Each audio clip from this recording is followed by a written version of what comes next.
Saya laki-laki jomblo, aduh jomblo nih, sedih rasanya. Sedih rasanya kemarin Ramadan sahur belum punya istri. Siap. Tiap buka sosmed teman-teman saya update sosmednya, alhamdulillah sahur sama istri tercinta. Saya sahur kemarin kebanyakan sama teman kos saya. Ketemunya dia lagi. Mohon doanya Ustadz, pengen ngejar keutamaan nikah di bulan Syawal, apalah daya tabungan masih cukup buat beli kambing kurban Ustadz. Ini sudah pernah kita jelaskan. Antum harus bersyukur nih, bujang-bujang jomblo-jomblo ini, antum hidup di Indonesia. Negara kita ini luar biasa. Saya sudah pernah jelaskan, pernikahan di kita ini maharnya perangkat alat sholat. Ya. Murah banget itu. Ya. Di beberapa negara, saya pernah ke Jordan, tanya maharnya aja. Dan hari ini, di saat hari sekarang lagi ada Profesor Dr. Ziyad Abadi, beliau juga menceritakan kepada saya tentang masalah waktu anaknya dia mau nikahkan. Biayanya besar sekali. Ya. Itu kalau biaya $10.000, $8.000 itu yang paling murah pernikahan di negara mereka. Itu mahal sekali, gitu ya. Jadi memang, maaf, 1 miliar, 100 ya. Pokoknya bahasa Malaysia itu sekitar 1 miliaran, cukup besar itu untuk nikah saya. Jadi susah. Di beberapa negara-negara lain juga seperti itu. Mereka sangat mahal. Kita tidak bicara secara spesifik beberapa suku, kita bisa mungkin yang mahal ya. Tapi cukup banyak tempat-tempat yang menikah. Orang dari kerabat kami yang mau menikah, kemudian datang ke salah satu wilayah di Jawa Timur, saya nggak usah sebutin. Kemudian dibantu oleh teman-teman kerabat-kerabat yang sudah di kota itu, datang keliling, datang ke rumah ini, terus deal gitu untuk menikah dengan satu rumah pada saat sudah lihat cocok. Terus kemudian seperti orang yang deal dalam arti ini, oke menikah, berapa biayanya? Dia juga kaget, ternyata biayanya semurah itu, ya, dengan sangat mudah gitu. Jadi harusnya bisa ya. Jadi gak usah khawatir tentang masalah itu. Yang penting kita jalankan hadis Nabi SAW, wa'ankihul akfa minkum. Nikahlah dengan orang yang sepadan dengan kalian dan tidak usah menunda. Ya, justru kalau kita memulai dengan istri dalam kehidupan kita yang apa adanya, kemudian nanti kita berkembang bersama-sama, itu lebih bagus dibandingkan antum harus mapan dulu baru antum menikah, kan gitu. Jadi kita berdoa kepada Allah Subhanahu Wa Taala supaya didatangkan jodoh yang bisa menerima kondisi dan keadaan kita, itu bukan mustahil. Saya pernah ceritakan kalau masih ingat di Yaman itu ada satu orang hafid Quran buta matanya. Dia nggak kerja apa-apa karena dari kecil buta, dia di rumah saja, tapi ayah ibunya panggil seorang guru aja sampai dia hafid Quran. Subhanallah, fitrah manusia di umur 20-25 tahun dia tertarik ingin menikah. Dia bilang sama ayahnya, ayah saya ingin menikah. Kata ayahnya, nak siapa yang mau sama kamu? Nggak ada kerjaan, cuma ada di rumah, tapi nanti coba kita carikan jodoh gitu.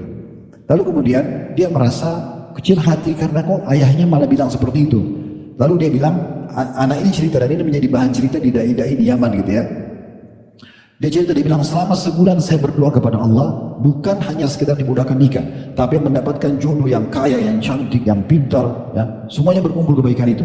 Dia bilang sebulan kemudian saya mimpi saya melamar seorang anak wanita dengan sangat detail dalam mimpi saya, namanya, nama ayahnya, terus alamat rumahnya gitu. Habis sholat subuh dia bilang, saya datang kepada ayah saya, lalu saya bilang, ayah, apa memang di sekitar kampung kita ini ada kampung lagi di sebelah yang bernama kampung ini? Dalam mimpi dia, ayah mengatakan iya. Apa di situ ada keluarga marganya ini? Ayah mengatakan iya. Apa di situ di keluarga itu ada anak perempuan bernama Fulana? Pokoknya perempuan ini terkenal karena anak tokoh masyarakat dan orang kaya juga, banyak orang yang lamar karena kecantikan dan kepintarannya. Dia bilang, ada Fulana bernama anaknya bernama Fulana nggak? Kata ayahnya, iya, saya juga dengar itu. Kata anak yang buta ini, lamarin buat saya. Kata ayahnya, jangankan itu, orang biasa belum tentu mau. Ini gimana orang ini? Dia bilang, ayah saya mimpi semalam. Saya berdoa selama sebulan agar diberikan jodoh, orang yang sempurna, yang cantik, yang kaya, saya mimpi. Dari mana saya tahu nama kampung itu? Saya tahu nama marganya, bahkan disebutkan nama ayahnya, nama perempuan itu. Kata ayah, kalau begitu baik, kita pergi ke sana, tapi ini mempertaruhkan nama keluarga. Bisa diterima, bisa enggak. Tapi mereka pergi ke sana, waktu mau ketemu sama, ini kisah nyata ya, ketemu sama keluarganya si perempuan itu, duduk ngobrol sama ayahnya, si ayah laki-laki ini merendah karena memang dia kondisinya ekonominya kurang, tentu jauh dibandingkan dengan keluarga perempuan. Lalu dia mengatakan, saya dengan niat baik, ini anak saya, memang dia buta matanya tapi dia hafid Quran, dia anaknya baik, soleh, dia ingin melamar anak anda. Ya, lalu si ayah perempuan ini tanya, siapa kalian, namanya siapa, disebut nama segala macam. Tiba-tiba ayahnya anak perempuan itu bilang, saya terima lamarannya. Kata ayahnya si laki-laki, kok bisa? Anda bagaimana bisa menerima? Dia bilang, semalam saya mimpi. Kata ayahnya si perempuan ini, semalam saya mimpi kalau hari ini akan datang jodoh anak saya bernama Fulan dari kampung kamu dan namanya anak kamu ini. Tapi itu baru saya tidak tahu, saya akan tanya kepada anak saya. Begitu dia masuk ke dalam, tanya anak perempuannya, ada orang buta matanya, tapi dia soleh, dia hafal Quran, dia ingin melamar kamu. Tiba-tiba anak perempuan bilang, mengatakan saya terima lamarannya. Saya bingung, selama ini anak-anak yang gagah, anak kaya, yang beda-beda melamar selalu ditolak. Kok bisa ini kamu mau? Anak perempuan bilang apa? Semalam saya mimpi ya. Kalau akan datang jodoh saya, namanya Fulan yang Anda sebutkan dari kampung itu, dan itu jodoh terbaik bisa menikah. Itu contohnya gitu kan. Jadi sebenarnya tidak ada sesuatu yang berat. Kadang-kadang kita yang membesar-besarkan masalah seakan-akan sulit, tapi tidak gitu kan. Kemudian itu satu sisi yang lain, teman-teman sekalian, ini saran saya, jangan suka update status tentang kemesraan ya. Kayak tadi misalnya makan sahur bersama istri tercinta ya. Atau lagi keluar bersama, atau lagi suap-suapan, atau lagi apalah rangkulan. Ini berbahaya sekali ini ya. Ingat hadis Nabi SAW, mayoritas umatku meninggal karena ain. Meninggal loh ya, mati karena ain. Dan dalam riwayat lain kata Nabi SAW, hati-hati dengan ain karena ain itu benar-benar terjadi.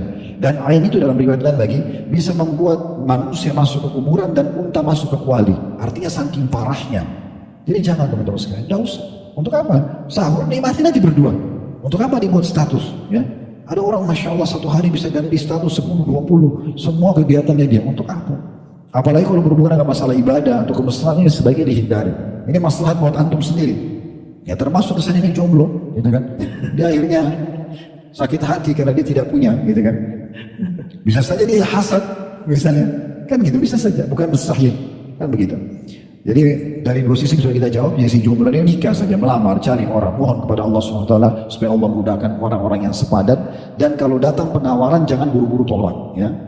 Karena biasanya kita tidak sadar, tanpa kita sadari maksudnya, setelah kita berdoa, datang jawabannya, cuma kita buru-buru menilai. Nah sudahlah, ini mungkin pendek, ini mungkin terlalu tinggi, ini mungkin terlalu hitam, ini mungkin, misal contoh. Padahal sebenarnya mungkin itulah jawaban daripada doa kita nggak tahu. Coba istikharahkan, minta petunjuk, kalau itu termudahkan dari mana kita tahu? Mungkin itu yang terbaik buat kita. Ya. Biasanya orang subhanallah setelah berumah tangga baru dia tahu, ini adalah yang terbaik buat dia. Ada kesamaan dari sisi apa gitu ya. Jadi itu insya Allah akan bisa melahirkan kasih sayang dan cinta nanti.